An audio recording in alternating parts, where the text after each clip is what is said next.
ನಮಸ್ಕಾರ ಎಲ್ಲ ಕರ್ನಾಟಕ ಖಡಕ್ ಸುದ್ದಿ ಯೂಟ್ಯೂಬ್ ಚಾನಲ್ ಮೆಂಬರ್ಸ್ಗೆ. ನೀವೇನಾದ್ರೂ ನಮ್ಮ ವಿಡಿಯೋವನ್ನ ಹೊಸದಾಗಿ ನೋಡಕತ್ತಿದ್ರೆ ದಯವಿಟ್ಟು ನನ್ನ ಚಾನಲ್ನ ಸಬ್ಸ್ಕ್ರೈಬ್ ಮಾಡ್ಕೊರಿ. ಅಷ್ಟಲ್ಲ, ನನ್ನ ಚಾನಲ್ಗೆ ನಿಮ್ ಸಪೋರ್ಟ್ ಇರ್ಲಿ ಅಂತ ಕೇಳ್ಕೊಂತೀನಿ.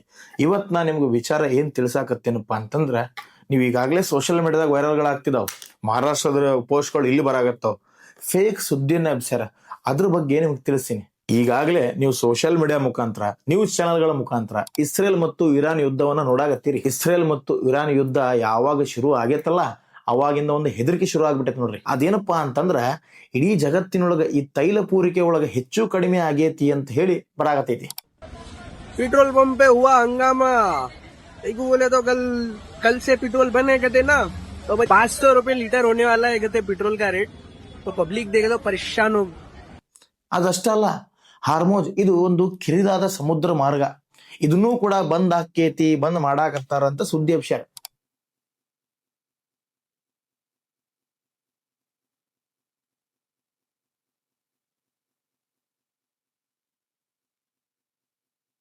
ಯಾಕಂದ್ರ ಜಗತ್ತಿನೊಳಗ 20% ತೈಲ ಇದೇ ದಾರಿ ಒಳಗ ಬರುದು. ಇದೇ ವಿಚಾರವನ್ನ ಇಟ್ಕೊಂಡು ಇದ್ರ ಹಿಂದ ನಮ್ಮ ಇಡೀ ಭಾರತ ದೇಶದೊಳಗ ಒಂದು ದೊಡ್ಡ ಸುಳ್ಳು ಸುದ್ದಿಯನ್ನ ಹಬ್ಸಾಕತ್ತಾರ. ಭಾರತದ ಕಡೆ ಬರೀ 25 ದಿನಗಳ ತೈಲ ಬಾಕಿ ಐತಿ ಅಂತ ಹೇಳುದು ಸುಳ್ಳು ಸುದ್ದಿಯನ್ನ ಜನಗಳಲ್ಲಿ ಗಾಬರಿ ಹೆಚ್ಚು ಮಾಡುವಂತದ್ದು ಮಾಡಾಕತ್ತಾರ. ಆದ್ರ ಸತ್ಯನ್ ಗೊತ್ತಿಲ್ಲ.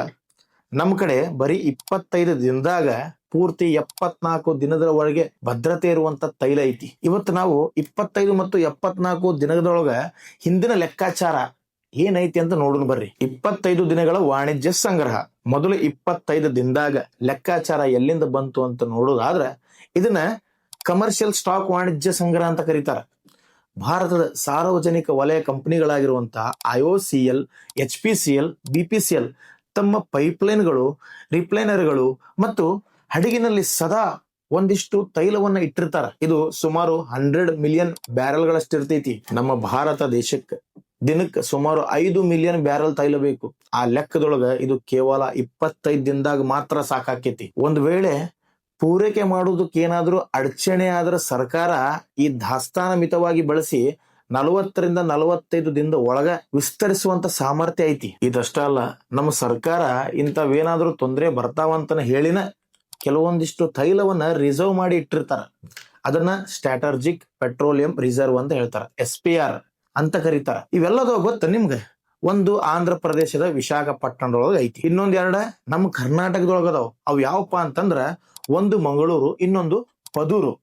ಇವತ್ತಿನವರೆಗೂ ಅಂದ್ರ ಮಾರ್ಚ್ 3, 2026 ಅಧಿಕೃತ ಮಾಹಿತಿ ಪ್ರಕಾರ ನಮ್ಮಲ್ಲಿ 25 ದಿನಗಳ ಕಚ್ಚಾಟನ ಇಲ್ಲ.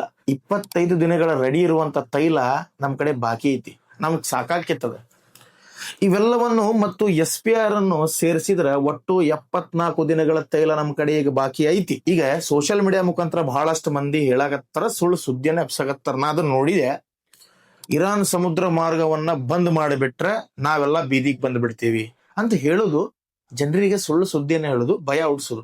ಅಂತದೇನಿಲ್ಲ. ನಾ ಜನಗಳಿಗೆ ಡೈರೆಕ್ಟ್ ಆಗಿ ಹೇಳ್ತೀನಿ, ನಮ್ ಕಡೆ 74 ದಿನಗಳಷ್ಟು ಬಾಕಿ ಐತಿ. ಯಾಕಂತಂದ್ರ ಭಾರತ ದೇಶ ಮೊದಲು 27 ದೇಶಗಳಿಂದ ತೈಲವನ್ನ ಆಮದು ಮಾಡ್ಕೋತಿದ್ವಿ. ಆದ್ರೆ ಈಗ 40 ದೇಶದಿಂದ ಆಮದು ಮಾಡ್ಕೊಳಕತ್ತೀವಿ. ರಷ್ಯಾ ನಮ್ಗೀಗ 30ರಿಂದ 40ರಷ್ಟು ತೈಲವನ್ನ ನೀಡ್ತೈತಿ. ಇನ್ನು ಹೆಚ್ಚು ಬೇಕಪ್ಪ ಅಂತಂದ್ರೆ ಕೊಡಾಕ ಅವ್ರು ರೆಡಿನ ಅದಾರ. ಸೌದಿ ಅರೇಬಿಯಾ ಮತ್ತು UAE ದೇಶಗಳಿಂದ ಸಮುದ್ರದ ಮಾರ್ಗವನ್ನ ಬಳಸ್ಕೊಂಡು ತೈಲವನ್ನ ಪೈಪ್ಲೈನ್ ಮುಖಾಂತರ ಕಳ್ಸಕ್ಕೂ ಕೂಡ ಅವರು ವ್ಯವಸ್ಥೆ ಮಾಡ್ಕೊಂಡಿದ್ದಾರೆ. ಅದರ ಜೊತೆಗೆ ಅಮೆರಿಕ ಮತ್ತು ಮಿತ್ರ ರಾಷ್ಟ್ರಗಳಾಗಿರುವಂತ ನೌಕಾಪಡೆಗಳು ಈ ಮಾರ್ಗವನ್ನ ಸದಾ ಮುಕ್ತವಾಗಿ ಇಡಲು ಕಾರ್ಯನಿರ್ವಹಿಸಕತ್ತಾವ. ಹಂಗಂದ್ರ ನಾವೆಲ್ಲರೂ ಅನ್ಕೋಬೋದಲ್ಲ, ನಮ್ಗೆ ಯಾವ್ದೋ ಪ್ರಾಬ್ಲಮ್ ಇಲ್ಲ ಅಂತ ಹೇಳಿ. ಐತಿ, ಬಟ್ ಅದೇನಪ್ಪಾ ಅಂತಂದ್ರ ಬೆಲೆ ಜಾಸ್ತಿ ಆಗಬಹುದು. ಜಾಗತಿಕವಾಗಿ ಉದ್ವಿಗ್ನತೆಯಿಂದ ತೈಲದ ಬೆಲೆ ಜಾಸ್ತಿ ಆಗಬಹುದು. ಸುಮಾರು 5.33 ಮಿಲಿಯನ್ ಮೆಟ್ರಿಕ್ ಟನ್ ಅಥವಾ 40 ಮಿಲಿಯನ್ ಬ್ಯಾರಲ್ ತೈಲವನ್ನ ಎತ್ತಿ ಬಿಡಲಾಗೈತಿ. ಇದು ಕೇವಲ ತುರ್ತು ಉದ್ದೇಶಕ್ಕೆ ಮಾತ್ರ ಮೀಸಲು. ಇದು ನಮ್ಗ ಹೆಚ್ಚುವರಿಯಾಗಿ 9ರಿಂದ 5 ದಿನಗಳಷ್ಟು ಪೂರೈಕೆ ಮಾಡ್ತೈತಿ. ಬೆಲೆ ಏರಿಕೆ ಅಂತಂದ್ಮ್ಯಾಗ ನಿಮ್ಗೆ ಸಿಟ್ಟು ಬಂದ್ಬಿಡ್ತೈತಿ. ನಮ್ಮ ಭಾರತ ದೇಶದ ಸರ್ಕಾರದ ಮೇಲೆ ಒಂದ್ ಸ್ವಲ್ಪ ಬೇಜಾರು. ಅರ್ಥ ಮಾಡ್ಕೋರಿ, ಸ್ವಲ್ಪ ಶಾಣೆ ಆಗ್ರಿ ಅಂತ ನಾ ಹೇಳ್ತೀನಿ. ಭಾರತ ಆರ್ಥಿಕವಾಗಿ ಸ್ವಲ್ಪ ಹೊರೆ ಅನಿಸ್ಬೋದು, ಆದ್ರೆ ನಮ್ಮ ದೇಶದೊಳಗ ಪೆಟ್ರೋಲ್ ಮತ್ತು ಡೀಸೆಲ್ ಸಂಪೂರ್ಣವಾಗಿ ಖಾಲಿಯಾಗಿ ಜನರು ಪರದಾಡುವಂಥದ್ದು, ಜಗಳ ಮಾಡುವಂಥದ್ದು ಪರಿಸ್ಥಿತಿ ಬರುವುದಿಲ್ಲ ನಮ್ಮ ದೇಶಕ್ಕೆ. ಇದನ್ನೆಲ್ಲ ಒಂದು ಮಾತು ಒಳಗೆ ಹೇಳ್ಬೇಕಪ್ಪ ಅಂತಂದ್ರೆ ಭಾರತದ ಬಳಿ 74 ದಿನಗಳ ಪೂರೈಸಿರುವಂತ ಪೆಟ್ರೋಲ್ ತೈಲ ಐತಿ. ನಾವು 40ಕ್ಕೂ ಹೆಚ್ಚು ದೇಶಗಳಿಂದ ತೈಲವನ್ನ ಈಗ ತಗೊಳಾಗತ್ತೀವಿ. ಅದನ್ನೊಂದ್ ಸ್ವಲ್ಪ ಅರ್ಥ ಮಾಡ್ಕೋರಿ. ಆರ್ಥಿಕವಾಗಿ ನಾವು ಕುಗ್ಗುತ್ತೀವಿ. ಆಮೇಲೆ ನಮ್ಮ ದೇಶದ ಬಗ್ಗೆ, ದೇಶದ ಸರ್ಕಾರದ ಬಗ್ಗೆ ಸ್ಪ್ರೆಡ್ ಹೇಟ್ ಮಾಡುವಂತದ್ದು ಜನ ಎಲ್ಲ ಅವ್ರಿಗೆ ತೆಲಿಗೆ ತುಂಬಿ ಏನಾರು ಹೇಳ್ಬಿಡುದು. ಇವತ್ತ ಇಷ್ಟೆಲ್ಲ ಡೆವಲಪ್ಮೆಂಟ್ ಕಾರಣ ಏನಪ್ಪಾ ಅಂತಂದ್ರ ಭಾರತ ಡೆವಲಪ್ಮೆಂಟ್ ಮ್ಯಾಗ ಇನ್ನೂ ಡೆವಲಪ್ಮೆಂಟ್ ಆಗತ್ತೈತಿ. ಅದನ್ನ ವಿಚಾರ ಮಾಡ್ರಿ ಸ್ವಲ್ಪ. ಭಾರತದ ರಕ್ಷಣೆಗಾಗಿನ ನಮ್ಮ ಕರ್ನಾಟಕ ಮತ್ತು ಆಂಧ್ರ ಪ್ರದೇಶದ ಒಳಗೆ ರಿಸರ್ವ್ ಮಾಡಿ ಇಟ್ಟಂತ ಲಕ್ಷಾಂತರ ತೈಲದು ಇವು ನಮ್ಮ ಎರಡೂ ರಾಜ್ಯಗಳು ನಮ್ಮ ದೇಶಕ್ಕ ಬೇರೆಗಳು ಅಂದ್ರೆ ತಪ್ಪಲ್ಲ. ಖುಷಿ ಪಡ್ರಿ ನಮ್ಮ ಕರ್ನಾಟಕದ ಜನ. ನಮ್ಮ ಕರ್ನಾಟಕದೊಳಗೆ ನಾವು ಅದೀವಿ ಅಂತಂದ್ರ ಇವತ್ತು ನಮ್ಮ ಭಾರತಕ್ಕೆ ತೈಲದ ವಿಚಾರವಾಗಿ ಏನಾದ್ರೂ ತೊಂದರೆ ಆದ್ರೆ ನಮ್ಮ ಕರ್ನಾಟಕನೂ ಕೂಡ ಆ ಒಂದು 74 ದಿನಗಳ ಕಾಲ ನಮಗೆ ರಕ್ಷಣೆ ಕೊಡ್ತದೆ. ಅಷ್ಟೇ ಅಲ್ಲ, ನಮ್ಗದ ಸಹಾಯ ಮಾಡ್ತದ. ವಿಚಾರ ಮಾಡ್ರಿ. ಅದನ್ನ ಬಿಟ್ಟು ಯಾರು ಈ ಸುಳ್ಳು ಸುದ್ದಿ ಹಬ್ಸ್ತಿರ್ತಾರಲ್ಲ, 25 ದಿನದ ಸುದ್ದಿಯನ್ನ ನಂಬಬೇಡ್ರಿ, ಇವೆಲ್ಲ ಸುಳ್ಳು. ಅದನ್ನ ಬಿಟ್ಟು ಯಾರು ಈ ಹಬ್ಬಿಸುವಂತ ಸುದ್ದಿಯನ್ನ ಹೇಳ್ತಾರಲ್ಲ, ತುರ್ತು ಸಂದರ್ಭದಲ್ಲಿ ಬಳಸಲು ಚಂಡಿಚೋಲ್ ಮತ್ತು ಪಡೂರಿನೊಳಗ ಇನ್ನೂ ಹೆಚ್ಚಿನ SPR ಘಟಕಗಳನ್ನ ನಿರ್ಮಿಸಲು ಸರ್ಕಾರ ಅನುಮೋದನೆ ನೀಡೈತಿ. ಇದು ಪರಿಪೂರ್ಣಗೊಂಡ್ರೆ ಭಾರತ ಗುಪ್ತ ಸಂಗ್ರಹದ ಸಾಮರ್ಥ್ಯವು ಹೆಚ್ಚುವರಿ 9.5 ರಿಂದ 12 ದಿನಗಳಿಗೆ ಏರಿಕೆಯಾಗಲೈತಿ. ಅಂತಾರಾಷ್ಟ್ರೀಯ ಇಂಧನ ಸಂಸ್ಥೆ IEA ಪ್ರಕಾರ ಪ್ರತಿ ದೇಶವು ಕನಿಷ್ಠ 90 ದಿನಗಳ ಸಂಗ್ರಹವನ್ನ ಹೊಂದಿರಬೇಕು ಎಂಬ ಗುರಿ ಐತಿ. ನಮ್ಮ ಭಾರತನು ಕೂಡ ಗುರಿಯತ್ತ ಸಾಗತೈತಿ. ನಮ್ಮ ಪೆಟ್ರೋಲಿಯಂ ಸಚಿವಾಲಯವು ಈ ಬಗ್ಗೆ ಸ್ಪಷ್ಟನೆ ನೀಡಿದ್ದು ದೇಶದ ಇಂಧನ ಭದ್ರತೆ ಗಟ್ಟಿ ಆಗೈತಿ ಎಂಬ ಭರವಸೆಯನ್ನ ನೀಡೈತಿ. ಭಾರತವು ತನ್ನ ಆಮದು ಮೂಲಗಳನ್ನ ಸದಾ ಬದಲಾಯಿಸುತ್ತಾ ಇರುತ್ತೈತಿ. ಇದರಿಂದ ಯಾವುದೇ ದೇಶದ ಮೇಲೆ ಅವಲಂಬಿತವಾಗಿ ಇಲ್ಲ, ಅನಿವಾರ್ಯನೂ ಕೂಡ ನಮಗಿಲ್ಲ. ಆದ್ದರಿಂದ ಪೆಟ್ರೋಲಿಯಂ ಸಿಗುವುದಿಲ್ಲ ಎಂಬ ವದಂತಿಗಳನ್ನ ನಂಬಕ್ ಹೋಗ್ಬೇಡ್ರಿ. ಮತ್ತು ಇಂತಹ ತಪ್ಪು ಸುದ್ದಿಗಳನ್ನ, ಸುಳ್ಳು ಸುದ್ದಿಗಳನ್ನ ಹರಡ್ಸಕ್ ಹೋಗ್ಬೇಡ್ರಿ ನೀವೂ ಕೂಡ.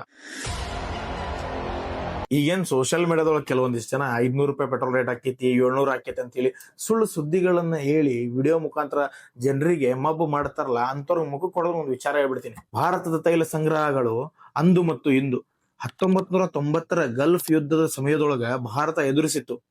ತೈಲ ಅಭಾವದ ನಂತರನೂ ಕೂಡ ಅಟಲ್ ಬಿಹಾರ್ ವಾಜಪೇಯಿ ಅವರ ಸರ್ಕಾರದೊಳಗ 1998ರಲ್ಲಿ ಈ ಯೋಜನೆಯನ್ನ ಪ್ರಸ್ತಾಪಿಸಿತು. ಮತ್ತ 2020ರಾಗ ಕೋವಿಡ್ ಸಮಯದೊಳಗ ಜಾಗತಿಕವಾಗಿ ಕಚ್ಚಾ ತೈಲ ಬೆಲೆ ಕುಸಿದಾಗ ಭಾರತದ ಈ ಎಲ್ಲಾ ಸಂಗ್ರಹಗಳನ್ನು ಪ್ರಧಾನಿ ಮೋದಿಯವರ ನೇತೃತ್ವದೊಳಗ ಸರ್ಕಾರವು ಪೂರ್ಣ ಪ್ರಮಾಣದಲ್ಲಿ ಭರ್ತಿ ಮಾಡಿತು. 2022ರಾಗ ಕೋವಿಡ್ ಸಮಯದೊಳಗ ಜಾಗತಿಕವಾಗಿ ಕಚ್ಚಾ ತೈಲ ಬೆಲೆ ಕುಸಿದಾಗ ಈ ಭಾರತದ ಎಲ್ಲಾ ಸಂಗ್ರಹಾಗಾರಗಳನ್ನು ಪ್ರಧಾನಿ ಮೋದಿಯವರ ನೇತೃತ್ವದೊಳಗೆ ಸರ್ಕಾರವು ಪೂರ್ಣ ಪ್ರಮಾಣದಲ್ಲಿ ಭರ್ತಿ ಮಾಡಿತ್ತು.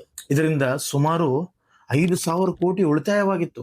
ಇದನ್ನೆಲ್ಲ ತೋರಿಸ್ತಿರಲ್ಲ ಸೋಷಿಯಲ್ ಮೀಡಿಯಾದೊಳಗೆ. ಯಾಕೆ ಸುಳ್ಳು ಸುದ್ದಿಗಳನ್ನ ಮಾತ್ರ ತೋರಿಸ್ಬಿಡ್ತೀರ ನೀವು? ಈ ಸೋಷಿಯಲ್ ಮೀಡಿಯಾದಾಗ ಕೆಲವೊಂದಿಷ್ಟು ಕಾಂಗ್ರೆಸ್ ಕಾರ್ಯಕರ್ತರು ಇರಬಹುದು, ಅವ್ರು ನನಗೆ ಅನ್ಸಿದ್ ಮಟ್ಟ. ಯಾಕಂದ್ರೆ ಅವ್ರದ್ದು ಪೇಜ್ ತೆಗೆದು ನೋಡಿದ್ರು ಗೊತ್ತಾಗ್ಬಿಡತ್ತೆ ನಮ್ಗೆ.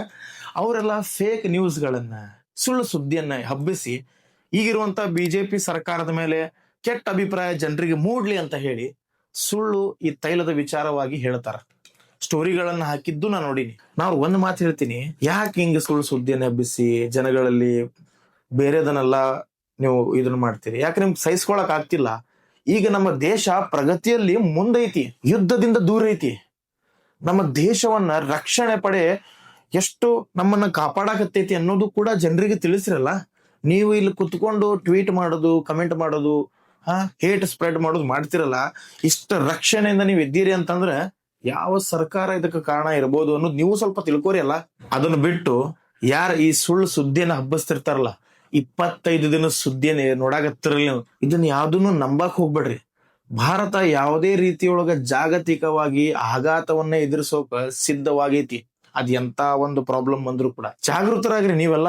ಈ ಸುಳ್ಳು ಸುದ್ದಿಗಳನ್ನೆಲ್ಲ ನೀವು ನಂಬಾಕ್ ಹೋಗ್ಬೇಡ್ರಿ, ನೀವು ಇದನ್ನ ಹಬ್ಬಸಾಕ್ ಹೋಗ್ಬೇಡ್ರಿ. ಕೊನೆಯದಾಗಿ ಜನಗಳಿಗೆ ಮತ್ತು ಕಾಂಗ್ರೆಸ್ ಕಾರ್ಯಕರ್ತರಿಗೆ ನಾ ಹೇಳೋದಿಷ್ಟ, ನಮ್ಮ ಭಾರತ ದೇಶ ಪ್ರಗತಿ ಒಳಗ, ತೈಲದ ವಿಚಾರದೊಳಗ, ನಮ್ಮನ್ನ ರಕ್ಷಣೆ ಮಾಡ್ಕೊಳ್ಳೋದ್ರೊಳಗ, ಯುದ್ಧದಿಂದ ದೂರ ಇರೋದ್ರೊಳಗ ಯಾವತ್ತೂ ಕೂಡ ಮುಂದೈತಿ. ಹೆದರ್ತೀವಿ ಅಂತಲ್ಲ, ನಿಮ್ಮ ಶತ್ರು ರಾಷ್ಟ್ರಕ್ಕೆ ನೀವು ಒಂದ್ ಸರಿ ಕೇಳಿ ನೋಡ್ರಿ, ದಾಡ್ಬಿಡು ಗೊತ್ತಲ್ಲ ನಮ್ಮ ಭಾರತಕ್ಕ ನಮ್ಮ ಸಪೋರ್ಟ್ ಯಾವತ್ತೂ ಇದ್ದಿರ್ತೈತಿ. ಯಾಕಂದ್ರೆ ನಮ್ಮ ಭಾರತಾಂಬೆ ಮಡಿಲೊಳಗೆ ನಾವದೀವಿ, ನಮ್ಮ ಭಾರತ ದೇಶಕ್ಕೆ ಸಪೋರ್ಟ್ ಮಾಡ್ತೀವಿ. ಇಲ್ಲಿ ಕುತ್ಕೊಂಡು ಅಲ್ಲಿ ಯಾರೋ ಒಬ್ಬ ಹೋದ ಅವನಿಗೆ ಇಲ್ಲಿ ಸಪೋರ್ಟ್ ಮಾಡುವಂತವ್ರು ನೀವು ನೋಡಿರ್ಬೋದು ಸೋಷಿಯಲ್ ಮೀಡಿಯಾದಾಗ. ಏನ್ರಿ ಚಿಕ್ಕಬಳ್ಳಾಪುರದಾಗ, ಶಿವಮೊಗ್ಗದಾಗ ಆ ವ್ಯಕ್ತಿಗೆ ಸಪೋರ್ಟ್ ಮಾಡ್ತಾರ ಇಲ್ಲಿ ಕುತ್ಕೊಂಡ. ನಮ್ಮ ದೇಶದೊಳಗ ನಮ್ಮ ದೇಶದ ಜನರಿಗೆ ತೊಂದರೆ ಆದಾಗ, ಪಹಲ್ಗಾಮ್ ಅಟ್ಯಾಕ್ ಆದಾಗ ಯಾರೊಬ್ರದ್ದು ಟ್ವೀಟ್ ಇಲ್ಲ, ಒಂದು ಪೋಸ್ಟ್ ಇಲ್ಲ, ಸಪೋರ್ಟ್ ಇಲ್ಲ ಇವ್ರಿಗೆ. ಅಟ್ಲೀಸ್ಟ್ ದುಃಖನಾದ್ರೂ ಪಟ್ರ, ಸೈನಿಕರಿಗಾದ್ರೂ ಸಪೋರ್ಟ್ ಮಾಡಿದ್ರ ಅವ್ರ ಇಲ್ಲ. ಕದ್ದು ಮುಚ್ಚಿ ಹಾಲು ಕೊಡದಾರ ಮಕ್ಕಳ ಮನ್ಯಾಗ ಕುತ್ಕೊಂಡ. ಇಂಥವ್ರಿಗೆ ಏನ್ ಹೇಳ್ತೀರಿ?